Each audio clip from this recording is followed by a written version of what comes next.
aussi varier parfois certains principes de notre jeu. Parfois il y a la profondeur, parfois aussi il y a des jeux combinés, surtout sur les côtés. Donc je pense que face à des blocs bas, on sait en Afrique il y en aura beaucoup. Donc, sûr que nous, on a souvent la balle, donc ça nous permet d'avoir des solutions, de la faire passer de gauche à droite. C'est sûr qu'il faut mettre de la vitesse, qui est très très important. Au bout d'un moment, il y aura des brèches qui vont s'ouvrir et si on passe, essayer d'être efficace.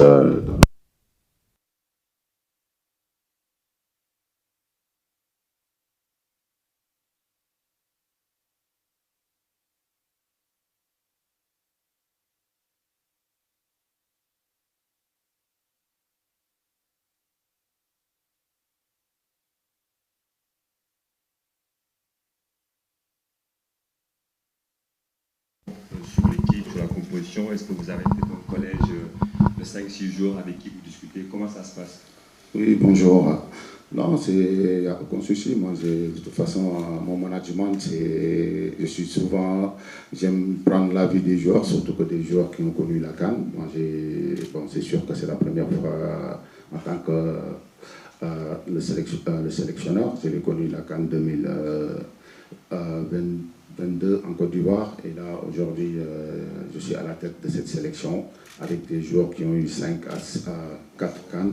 Donc c'est bien de s'appuyer sur eux, et ils sont importants, même si ce n'est pas une CAN, c'est bien de s'appuyer sur les joueurs et de les concerter et de voir de quoi ils pensent de pas mal de choses, et ça c'est important. Mais après, il y a moi derrière qui a fait mes formations, qui sait comment aborder les compétitions. J'ai déjà joué, j'ai déjà connu sur un autre terrain qui n'est pas peut-être en tant que sélectionneur. Et je sais que ce n'est pas une compétition, c'est pas du tout facile. Et je trouve que aussi avoir des joueurs qui ont cette expérience, c'est très important dans un groupe. Bonjour coach, Franck Simon, Cartier. Bonjour Kalidou. Je voudrais en fait vous poser une question sur le Botswana, les zèbres. À savoir comment, tout simplement, qu'est-ce que vous savez déjà de cet adversaire? Comment vous l'avez préparé sur le plan tactique? Quels sont vos moyens de le préparer? De quoi vous disposez au moment d'aborder ce type de rendez-vous? Bonjour, je n'ai pas relevé comment ils sont déjà, parce qu'on les a bien étudiés et je préfère les garder. Mais après, on sait que c'est une équipe qui mérite d'être ici, qui a montré des bonnes choses et qui termine deuxième de son groupe pour être là. Et c'est une équipe qui est solidaire et qui fait les efforts qu'il faut. Donc voilà, ce n'est pas des équipes faciles à jouer. Et voilà, on s'est entraîné pour pouvoir bouger ces genres de blocs et espérons que demain ça sera fait.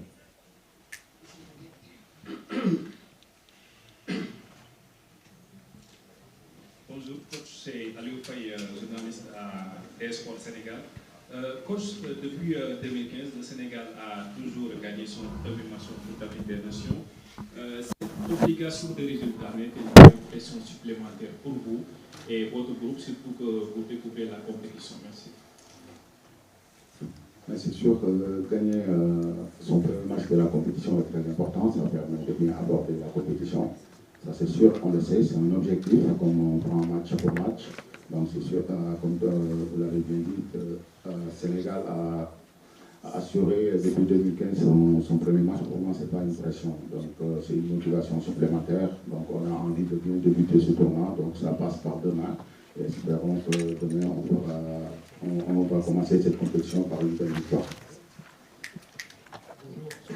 Ouais, vous avez le micro. Ouais. Bonjour coach et bonjour Kalidou. La question est pour le capitaine Kalidou, mais sur votre voisin, parce que c'est votre première compétition finalement avec un nouveau sélectionneur sous les couleurs des Lions de la Teranga. En quoi c'est différent et quel rôle vous jouez pour l'accompagner dans cette nouvelle aventure? Bonjour.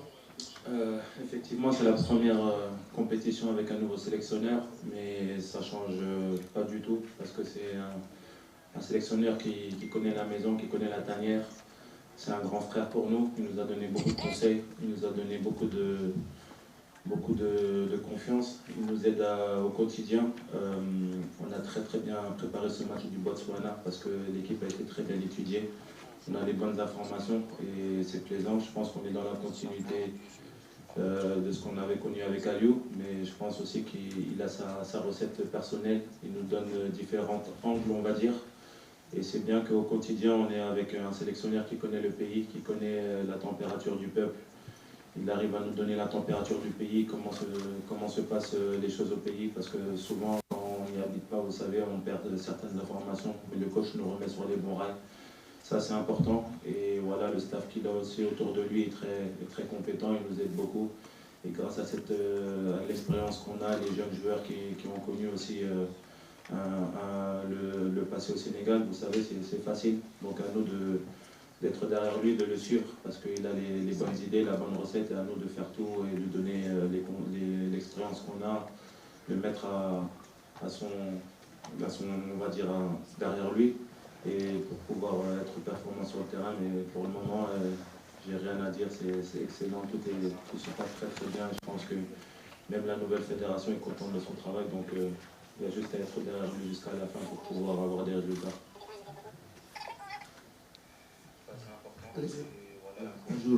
Bonjour coach, Mohamed Elami Diop, Erika TV. Donc ma question c'était par rapport à l'adversaire, je vais rebondir par rapport à la question de mon confrère.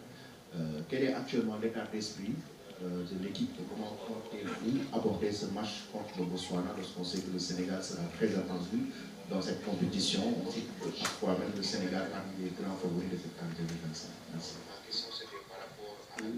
Bonjour Elamine, donc je l'ai dit à la question précédente, je pense qu'on ne se cache pas derrière ce statut de favori.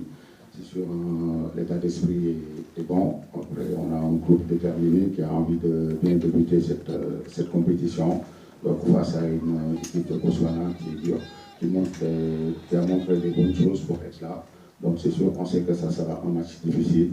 Mais donc voilà, on a hâte de tout donner sur ce match et de montrer que nos stades qu'on est là pour faire quelque chose, et surtout en passant par ce premier match. Ça va être l'avant-dernière question, ensuite on prendra une toute dernière question pour mettre fin à cette conférence de presse. Allez-y. Coach, c'est bon? Oui, coach, c'est Jacques Gorodiouk du Soleil Digital. Vous avez fait le choix de convoquer Mamadou Lamine Camara après la blessure d'Ilaï Camara, ce qui semble être un choix visiblement tactique. Pourquoi n'avez-vous pas convoqué un défenseur arrière latéral en lieu 4 au milieu défensif? Oui, bonjour. Je pense que cette question est vite répondue parce que quand on a des joueurs polyvalents dans un effectif qui fait qu'on peut se permettre de remplacer un latéral par un milieu de terrain parce qu'on a un joueur comme Antoine Mendy qui peut jouer arrière droit, donc il sera à droite avec Crépin. Donc je ne pense pas qu'il y aura...